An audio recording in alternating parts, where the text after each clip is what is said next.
Okay, folks, welcome back. This is the Nick and Joe Show. I'm Joe, and he's Nick. I did that just for your sake. I'm Nick, and he's Joe. I almost let it go because I wasn't even thinking about that. I thought, oh, no. Actually, I did screw that up. As much fun as it would be just to have fun at Joseph's expense. And in studio, we have our good friend Chris Fraser, and it's always a treat to have him along. And I'm telling you, you got to stick around for the last half hour because he's got a new podcast coming out, and I heard a couple tapings of it today. For those of you just joining the show, it's really good. You'll really like Chris's take on things. And I'm not going to give away. There's no spoilers in this. I'm not going to steal his thunder. Okay, so I have to say this. So just before we came back on, I was just asking. I said to Nick, I'm going to cue you, right? And then I thought, do you know what a cue is? And he said, a pool cue. And I said, yeah. You know a lineup, right? Right. Okay, so Winston Churchill had this great, a killer attack on the Labour Party in it was either the 1950 or 1953 election or 52 election. I can't remember, in Great Britain. Anyway, they were in opposition at the time. Yeah. And so they'd had already 5 years plus of Labour government, socialist government. And he pointed out in an election broadcast that the Labour government, rather than turning Great Britain into a utopia, that they had managed to turn it into a socialist Qtopia. Where that everybody had to line up for everything all the time. I thought it was a great turn of the phrase. Joining the queue. Yeah, that makes sense. That was his last victory as, he won that election, right? Correct. And he lasted 3-4 years? I don't think it was quite that long, but I think he retired in 53. Yeah, he stepped down and resigned as because he was by then he was in his 60s or 70s. Oh my goodness, he was in his 80s. Was he in his 80s then? Yeah, Winston Churchill. Because he died in 67, right? 65 at 90 years old. Okay. So he'd been 80. At 90 or 95 years old. I can't remember now. Anyway, he was 65 years old when he became prime minister, if I'm not mistaken. In the 50s? When he first in 1940.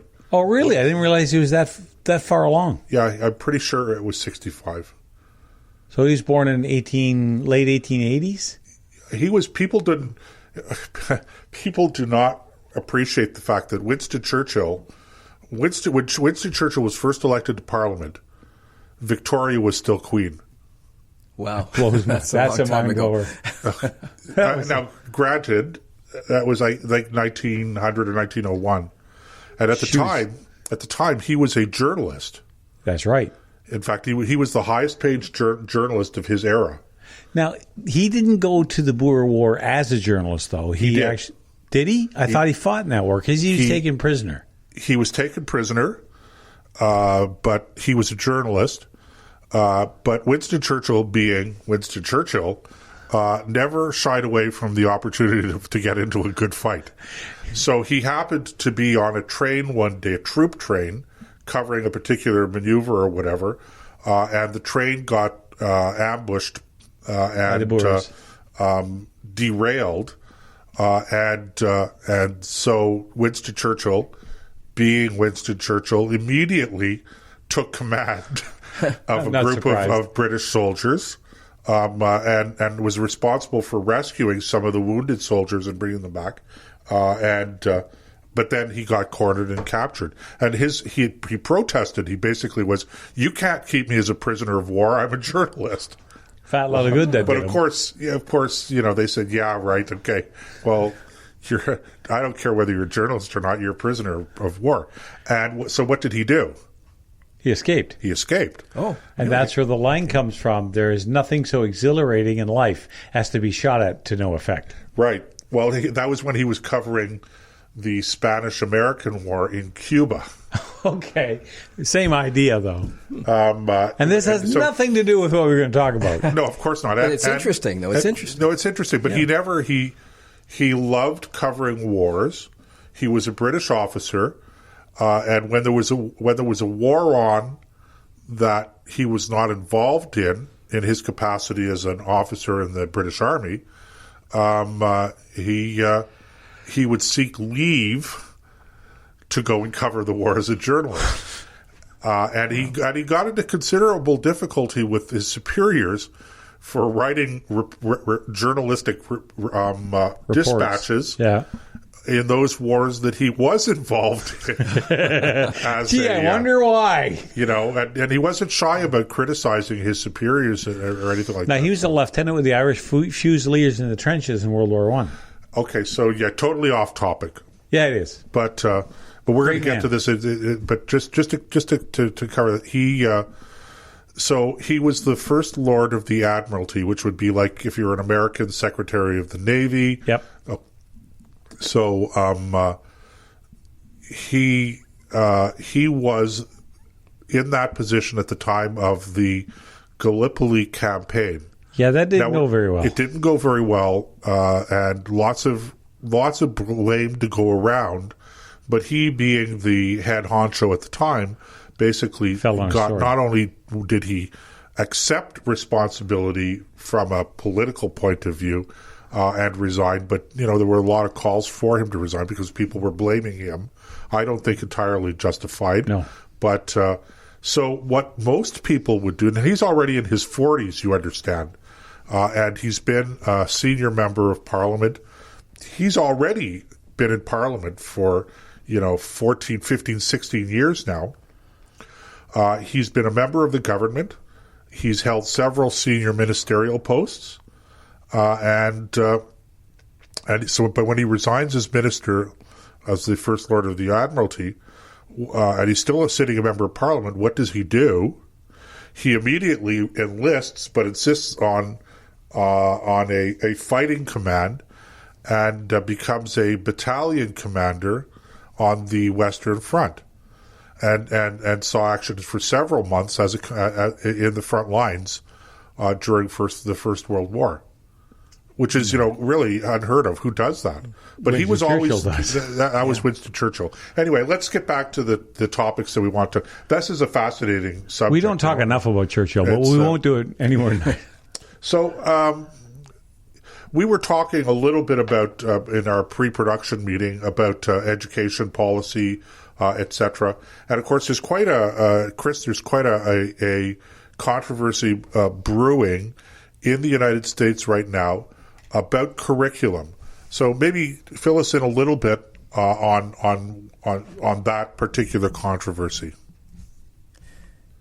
Yeah, I've become quite interested in U.S. politics, and many people are. I think Canadians, we tend to keep an eye on what's happening down there. And there's something called the 1619 Project in the United States, which is causing a lot of controversy because up until now, you're looking at American history, the United States as a country officially began in 1776, which is what they've been teaching kids in school up until now. But there's a movement afoot to try to, I guess, rewrite history in a way. And there are people who are saying, well, it really goes back to 1619. And I guess that's because when slaves were first brought over to the United States, and that's when the country really began. And it's like, okay, well, let's be clear here. I mean, if slave ships were coming over to the United States back in 1619, that might be a historical fact, but that's not when the United States became a country. That's like saying the founding of Quebec was the beginning of Canada. Right. So now what year are we talking about? 1619. Now, why 1619? What's the significance of that year that would make this particular movement choose that as the identifying year, the beginning year for this particular curriculum change? What I've been able to find online is that the 1619 Project was launched in August 2019 to commemorate the 400th anniversary of the first enslaved Africans coming to colonial Virginia. Okay, so that's what they're using as their marker. So the point they're making is that the United States, the project, the American project, has really started as a slave project. Right. And so this is why they've chosen this particular date, right, or year, I should say. It's not an exact date, and that American history then should be taught in from the perspective of having been originally a slave project. Right. That's basically the essence of it. But that's absurd. I mean, really, it's. I mean, look. Is there anybody in the United States that rejects the historical record of slavery? Is there? I mean, really, it's nobody that I know, including American relatives, by any stretch of the imagination, not just doesn't reject, but they don't diminish the significance of slavery in the history of the United States, both before and after it became an independent country. Right. It's like telling a teenager you're an independent person when they're 13, and you don't have to abide by your parents' rules anymore, when in fact that didn't take place in the United States case until 1776, when they said to Britain, the home country or the parent country, bye, we're leaving. Right. Until that happens, you're not an independent entity. And this is the kind of foolishness that you get caught up in when race becomes the center of, like, I loved, what's his name? William Wallace interviewed him. He's a black actor. He I know played. who you're talking about. I can't think of his name. It's going to come to me in a second. Yeah, Denzel Washington. Denzel Washington. No. Oh. The guy who played God in. Morgan Freeman. Morgan Freeman. He interviewed Morgan Freeman, and he said, "What do you think of Black History Month?" He said, "What about it?" He said, "Well, don't you think we should have one?" He said, "Not really. Do we have White History Month?" And he said, "Well, I'm Jewish. Okay, should we have Jewish History Month? It was Mike Month?" Wallace he was talking to. Yeah. He says, do you want a Jewish History Month? And the guy said, no. I said, of course not, because it's just history. When you begin to divide it into subcompartments is when you dilute it and when you take away from it. And you lose the overall lesson, is that it doesn't matter who you are. It doesn't matter what you look like or where you come from. What matters is, what did you contribute? What's the content, as Martin Luther King is famous for saying, what's the content of your character? Right. You know, those are the things that matter. But lost, you know, I feel a little uncomfortable again, because why should we Canadians be lecturing Americans about American history? But lost in all of this is the important historical record of the debates around slavery that occurred during the constitutional debates. The fact is that not all of the United States were slave states. It was a very serious and potentially breaking point in the creation of the United States as a single country, when they were debating having their debates around what was going to be allowed and included in the Constitution and there was a great deal of opposition to allowing slavery in those states that still had slavery. There were a number of delegates to the Constitutional Convention that did not want to have that wanted to outlaw slavery, to make it unconstitutional. Now, and one of the things, and I know I'm going to get the proportion wrong. If I get it right, it's not because I'm knowledgeable, but it's only because I happen to be accidentally got it right. But there's been a lot of talk in recent years about I'm going to say the 2/5 or the 3/5 compromise or something like that.